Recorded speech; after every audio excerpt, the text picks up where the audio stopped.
The morning after our wedding, sunlight barely crept through the curtains when she slid a piece of paper across the breakfast table. "Read this," she said, sipping her coffee like a CEO, signing off on a merger. The paper was titled Rules. Neat bullet points, typed. Like a contract.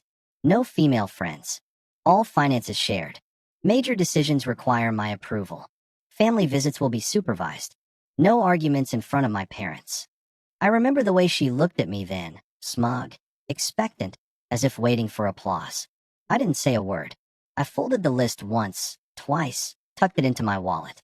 She smiled, thinking silence meant surrender. But it wasn't surrender. It was reconnaissance.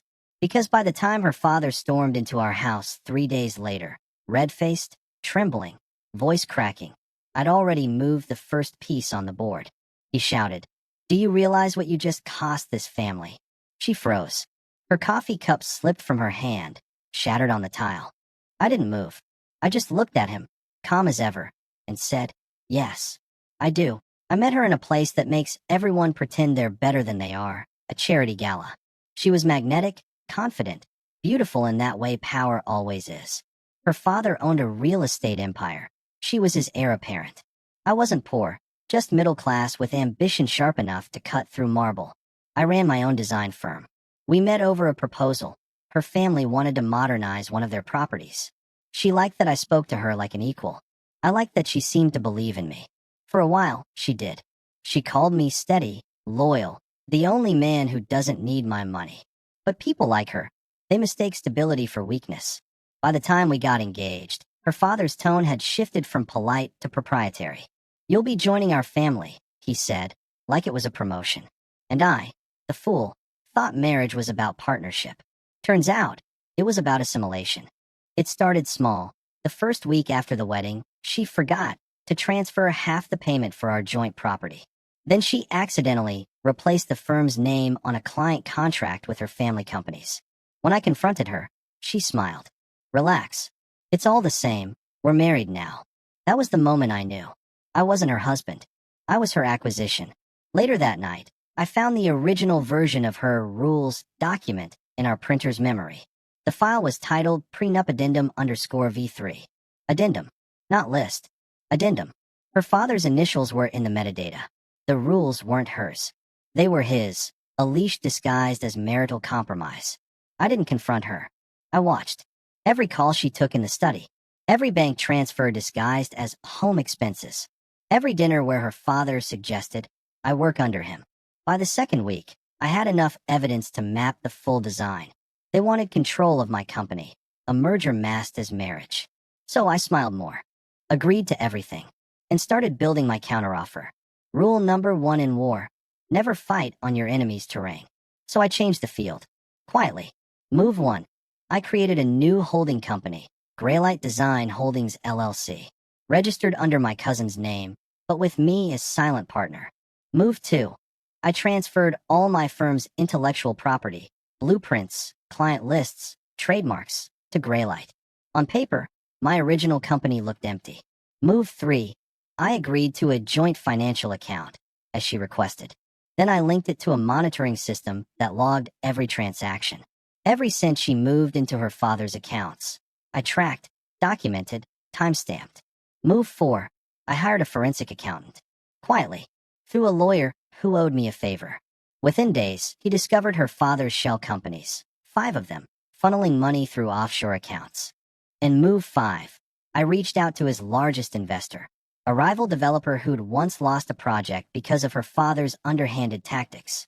I made him an offer, confidential documents, proof of misappropriation, and the opportunity to reclaim every stolen project. All I asked in return was patience. The trap was set. The week before her father's meltdown, she threw a dinner party, our first as newlyweds. I played the doting husband. Toasts, laughter, even kissed her cheek when she boasted about taking charge of the household finances. She didn't notice the courier slip under the door that evening, the one addressed to me. She didn't see the sealed envelope inside, labeled Notice of Investigation. I did. The following morning, while she was at brunch with her mother, I met with her father's rival, Mr. Keller. He was older, quieter now, with the look of a man who'd been waiting years for an opening.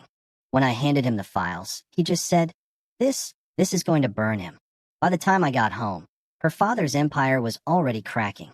A quiet inquiry had begun, regulators digging into offshore transfers, asset laundering, shell properties. I waited. 3 days later, it happened. The same man who'd once toasted at our engagement party, declaring, "Welcome to the family, son," now stood in our living room, pale, shaking, sweating through his suit. He slammed the papers on the counter. "Do you realize what you just cost this family? The investigation, the investors." She blinked, confused. "What's going on?" He turned to her, voice cracking. "Our accounts are frozen. Keller's people leaked everything. The emails, the transfers, everything." Her eyes darted to me. You knew about this?" I leaned back, calm, almost bored. "I did." Silence. Her father's face contorted, disbelief, rage, fear. "You think this won't come back to you?" he spat. I smiled. "It can't. I divested months ago. Everything tied to your name stayed with you. Your rules made sure of that." She whispered, "What do you mean?" I turned to her, my voice low but precise. "When you made me sign that list, when you forced me into a joint account, shared everything, you gave me separation, not control. Everything that was mine, I took out of reach. Everything tied to you." I glanced at her father's trembling hands. "Is now under investigation." He looked like he'd been struck. "You set us up," he said, almost in awe. I didn't answer. I didn't need to, because at that exact moment, his phone buzzed. Another notification. Another account frozen. The empire was collapsing in real time. Notice of divorce intent. No surprise there. She tried to claim emotional manipulation. Her lawyers demanded compensation. Mine sent back a single-page response. All assets transferred voluntarily under mutual consent. Supporting evidence enclosed. She withdrew the case before the first hearing. Her father's empire fractured. Half his assets seized, the rest liquidated to pay settlements. Keller acquired most of it. Poetic, really. As for me, I rebuilt. Quietly. Graylight grew threefold in a year. Clients who once belonged to her father now called me directly. I didn't gloat. Didn't tell anyone what I'd done. Because revenge, when it's real, doesn't need an audience. Sometimes, I take out that folded list from my wallet, the one she gave me after our wedding. The paper's yellowed now, creased at the edges. I read the first line again. No arguments in front of my parents. I smile every time. Because the last time her father and I were in a room together, there was nothing left to argue about. She gave me rules. I gave her consequences.